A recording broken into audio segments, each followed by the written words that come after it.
Hello dear students, I am Wasim Ahmad here. हमारा unit 4 का आज लास्ट टॉपिक है। इससे पहले जितने भी टॉपिक्स हो चुके हैं आप उन्हें तैयार कर लीजिएगा। और आज लास्ट टॉपिक जो आपका है, strategies to make physical activities accessible for children with special needs. देखिए, जो स्पेशल नीड्स वाले बच्चे हैं उनके लिए कुछ स्ट्रेटजीज़ हैं फिज़िकल एक्टिविटीज़ की कि उनके लिए हमें बेहतर करने के लिए हमें क्या करना चाहिए। तो सबसे पहले बात करते हैं हम ए पॉइंट की, मेडिकल चेकअप। बहुत ही इम्पोर्टेंट बात कही है कि मेडिकल चेकअप होना चाहिए।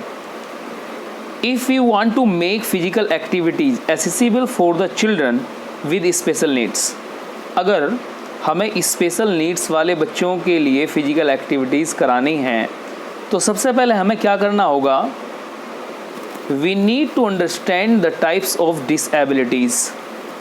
किस तरह की डिसएबिलिटीज़ है किसी बच्चे के अंदर, हमें सबसे पहले वो जानना ज़रूरी होगा।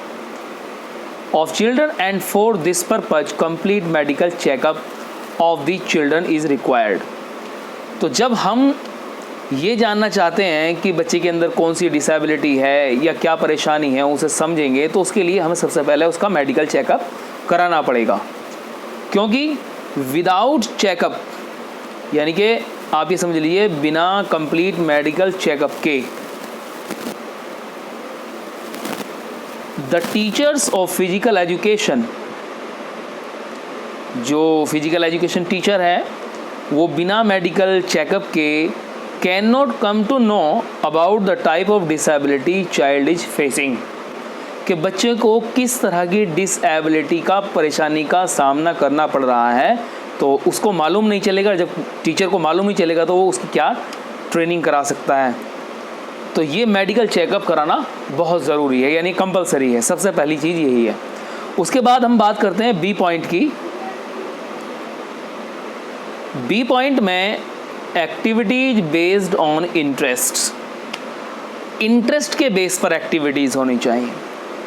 Physical activities must be based on interest, aptitude, abilities, previous experience.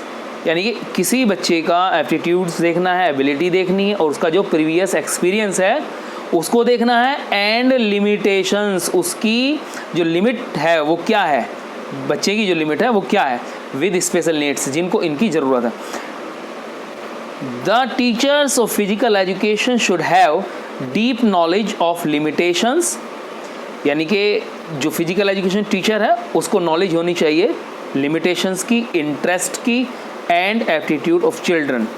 जो भी बच्चा है उसमें जो भी कमियां हैं उन कमियों को ध्यान में रखते हुए उसका इंटरेस्ट देखे और तब उसको एक्टिविटीज़ करा सकते हैं। इसके बाद हम बात करते हैं नेक्स्ट पॉइंट की, सी पॉइंट, यानी कि डिफरेंट इंस्ट्रक्शनल स्ट्रेटजीज। इसमें क्या है, a variety of different instructional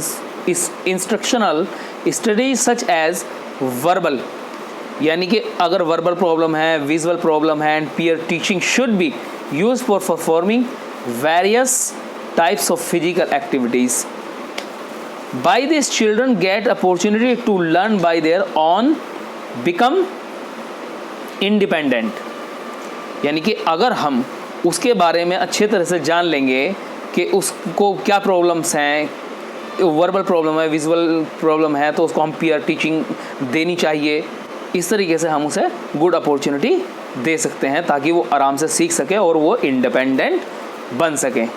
इसके बाद बात करते हैं डी पॉइंट की, मॉडिफिकेशन ऑफ रूल्स, यानी कि रूलों को मॉडिफिकेशन किया जा सकता है बच्चे के according. Rules can be modified according to the needs of the children. बच्चे की ज़रूरत के हिसाब से नियमों को बदला जा सकता है, यानी कि उनमें कुछ बदलाव किया जा सकता है। They can be provided extra time, उनको ज़्यादा वक्त दिया जा सकता है, देना भी चाहिए। और attempt to perform a physical activities, कोई भी फिजिकल एक्टिविटीज़ है उसे वो अच्छे से कर सके, उसे अच्छे से अटेम्प्ट कर सके, तो उसको हमें रूलों को मॉडिफिकेशन भी करना पड़ता है। इसके बाद नेक्स्ट और last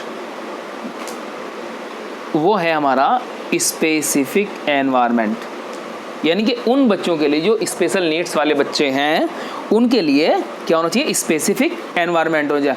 for special needs children the area should be limited, area उनका लिमिटेड होना चाहिए। For special needs children, in case of children who have autism, जिनको ऑटिज्म है, they must be provided specific area, उनको specific area मिलना चाहिए। Because they may need some time to relax, उनको ज़्यादा वक्त लगता है अपने आप को रिलैक्स करने में। तो उम्मीद करता हूँ कि आपको ये समझ आ गया होगा चैप्टर। आज ये लास्ट वीडियो थी यूनिट 4 की, तो अब हम नई यूनिट के साथ, नई वीडियो के साथ फिर मिलेंगे। Thank you very much.